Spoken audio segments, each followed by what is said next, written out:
Welcome everyone to Sharp Talk. My name is Tomas Alas. I'm excited to be here with Doug Marcaida. You may know him as a judge on History's Forge and Fire and also an Edge Impact Weapon Specialist with Marcaida Tomas. In this episode, we're talking about what? Weapons of opportunity in your hotel room. So, let's cut right into it.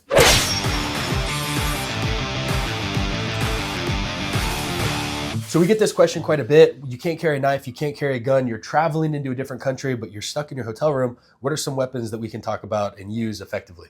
Well, it just so happens we are traveling and we are in a hotel room. So we just looked around the room and found some items that you can use as a weapon of opportunity.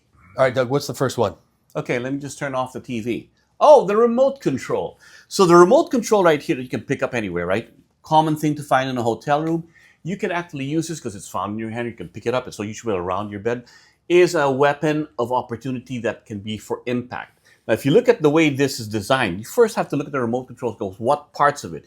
It's got an edge all around the remote. That you can feel is a good point of impact. Now, if it's flatter, that's a nice slap. In fact, it's got wider surface for hitting. So if I can do this, just like I would a knife, you can feel that. Mm-hmm. I'm using that like the edge, especially right across the eye. That's a good spot to hit right there, right? So I'm using it overhanded for like a knife, like a knife, like a knife. And the beautiful thing about this is I can also, if I happen to have it and it slips down this way, I can use it just like a knife. I can hook with that to where I can control with the remote and strike with that. And it can be catch. Boom! Definitely can be projectile if I just throw it at him. Nice, a good distractor. So definitely a force multiplier and distractor. Oh, in this hotel room, we found a pen with a cap. So the way I think about this is I use it like a distraction and then I stab. Just by using the cap that way, right? So you can use it as a poking thing. It will be a nice way to scratch. If he grabs underhanded, I can scratch with a pen. I can hook with it and use it exactly any way I want. And like I said, it can always be projectile. So something I've been always curious about is an iron. How can you weaponize an iron for personal protection? The beautiful thing about an iron is it's got a handle. So already, aside from being hot, right? You're not normally going to be pulling out a hot iron.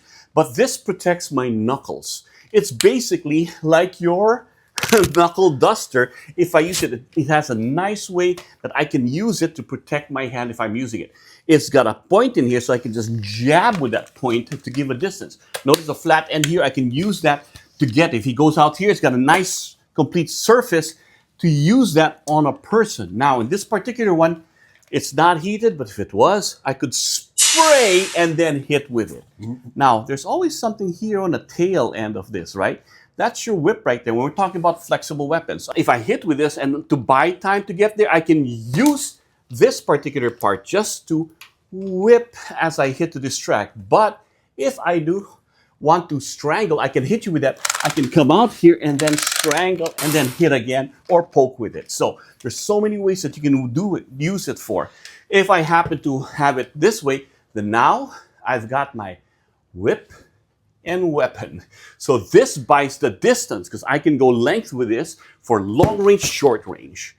And that's what I can do. Long range poke or at the same time. But this is one of those things that I can use that in this particular thing where I can create the distance, take the eye out, and then go impact with the iron. You know what I also love about this? If someone's coming at you with a knife, the brand new 007 from TKL Knives, all right, that you can use that, and it protects your hands while protects still your hand. a You force don't multiplier. use your hand because yes, you can protect your hand, but anytime you use your limbs now can and become susceptible to getting cut. So it's better to always use a barrier for that. And you can use the iron as a barrier. You can also use it if taught lightly. If you've seen our videos on flexible weapons, I can use that also, not just for this, but also if I happen to want to protect and get a distance. It's not about stopping because I'm not using this to stop the knife. I'm using this to stop this knife. Then I can wrap and get that out of the way and use the excessive. If you feel it here, I can just whack that. Yeah. And you can see how it's wrapped in there. And that's how you would disarm with it. And then go back for the person, right? So it's all about leverage. Nice. All right, that was awesome, but what about these? Well, we're not going to hang her, we're going to hang him. Let me take on. So, just like anything, if you happen to have anything in there, it creates a barrier. The hanger here has length between him and me. So I can use this to hit and get the edge out, just so that I'm hitting with that and use for close quarter protection. But it also depends on how you pick it up. If I happen to pick up this way, you've got metal on that. Or if I happen to just grab it this way, oh, look. It looks like a punch dagger. All of a sudden, I can punch with that. The metal leads my fist as opposed to me using my fist. So that is an important way to actually give me the distance there. If he punches, I can hook. You see that there? I can use that to hook. I can use that to hook, and he'll feel a little bit of the feeling in there. Now, I talked about this here. Now it's bracing on my arm. So part of the thing is I'd rather use this. Now, you see the hook here? If I'm using this, I can come around. I can fish hook his face, the neck, or just hit for impact. If it's facing downward this way, I can use the same thing and I can hook it this way. Or I'll hook his shirt or his belt or his shirt and just use every other part of what is presented to me. Of course, at any point, if I'm not comfortable using this as a punch dagger, I can just go back to just using this as a long-range weapon to get him out of the way. Mm. You know what I also saw when you were holding it like this?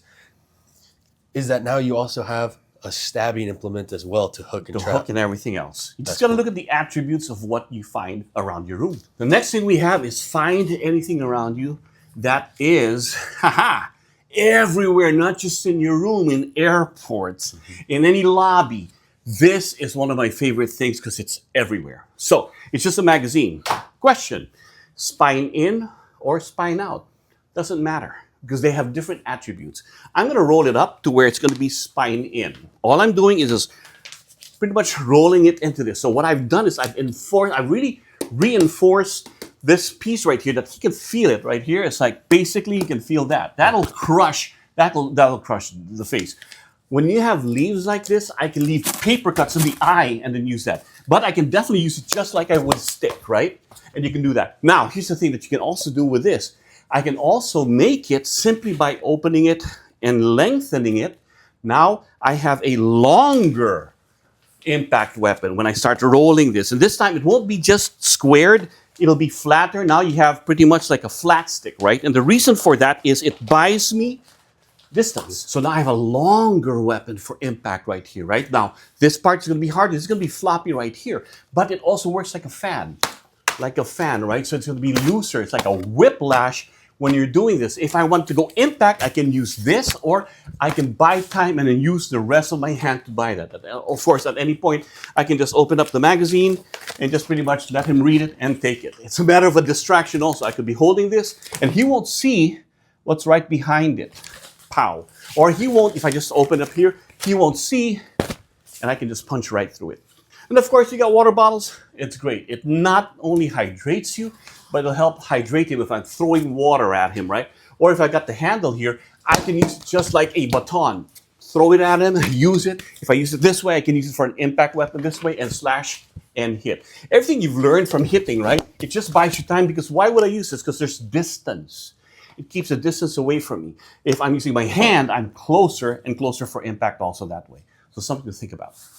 And that's just a plastic water bottle. It could also be like a metal one as well, which does even more damage. If you happen to bring those, that's great. What else have we found here? Well, ice buckets. You can use this as a shield or for hitting for that. And the reason for this is you also want to be able to protect your hand, right? So the ice bucket is, I'm using this pack, and it's hard plastic, so he'll feel that, right? Now, you can get ice, throw ice at him. Take the ice bag, fill it with ice. Then you have a flail with weights in it. Put it on your pillowcase. Put the ice in there. Now you got weight on that pillowcase. That's going to be a hard flail. That's cool. Next, we have the tray here. We could use a book, but the books usually in the hotel rooms are Bibles. I'd rather do that than say your last rites when you're done, right? But for now, we're going to use a tray. Now, what I love about this is you can do it two-handed. Two-handed use of just slapping and slapping. He wants to punch. You can protect yourself against that. Use it as a shield. You can go one-handed to use a shield and strike, just like a sword and shield. Shield and strike. anything. If I want to use the edge, I can use the edge to hit that, right? Up the neck. Up, put your hands up. And then right into the neck, upper nose, hit the face. Very versatile with this. If I want to do two-handed or single-handed, because sometimes I want to protect my forearm. When you have knife training, because sometimes you don't want to expose your body as you're doing defensive moves because you get defensive cuts. So maybe I could use it to buy the time as he's cutting, because what I'm doing is if he's coming at me or trying to slash, reverse slash, the main thing is I have this to hit, and I'm using the power of the back of my forearm to put that, just to create the opening here. The power that just to shield something so that whatever happens here, I'm not limited to having close contact with a knife.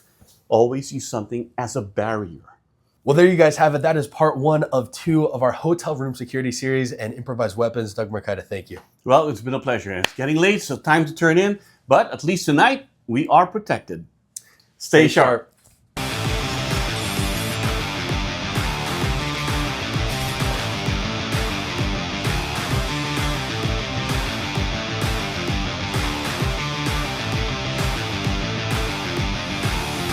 Hotel room.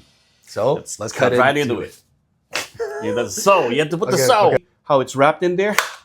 And that's how you would disarm with it. And then go back for the person, right? So it's all about leverage. Nice. That was dope as son, let's go. All right.